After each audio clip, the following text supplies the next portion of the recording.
Nazim Taleb is an executive board member with the Rachad Movement, an Algerian opposition movement. He joins me now live from Paris. Thank you so much for your time. So you believe this is a big win for the Algerian people and the opposition alike. Can you tell me why?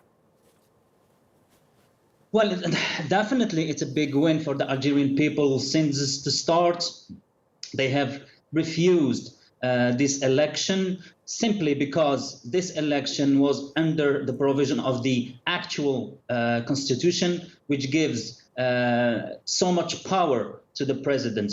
They knew that the election on the 4th of July will be rigged.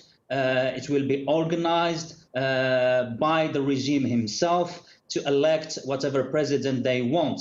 So I think the people were fully aware that it was a masquerade, that it will be a rigged election, and they have refused that since the beginning. For this reason, I think it's the big win for the Algerian people, it's the big win for the opposition, and the army left with no other choice than to call for a national dialogue. General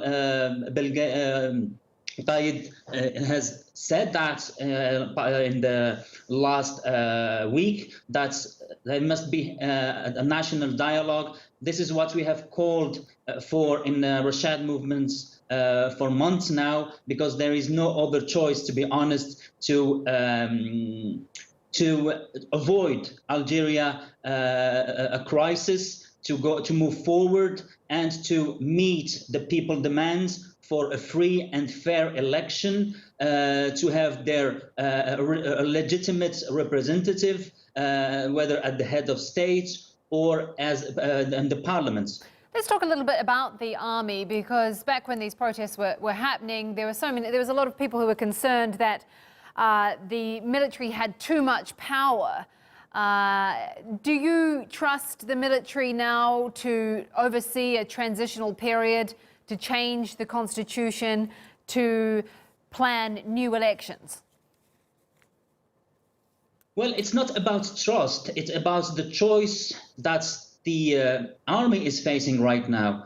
The country is slow moving since 22nd of February. There is a rejection of all the regime and their representative by the people. The economy is slowing down, and they can't keep going like that for months. So it's not about trust, it's about the bargaining power. I think the bargaining power lies on the people. They have shown by millions over months now, and in the Ramadan as well, which was quite surprising for the army.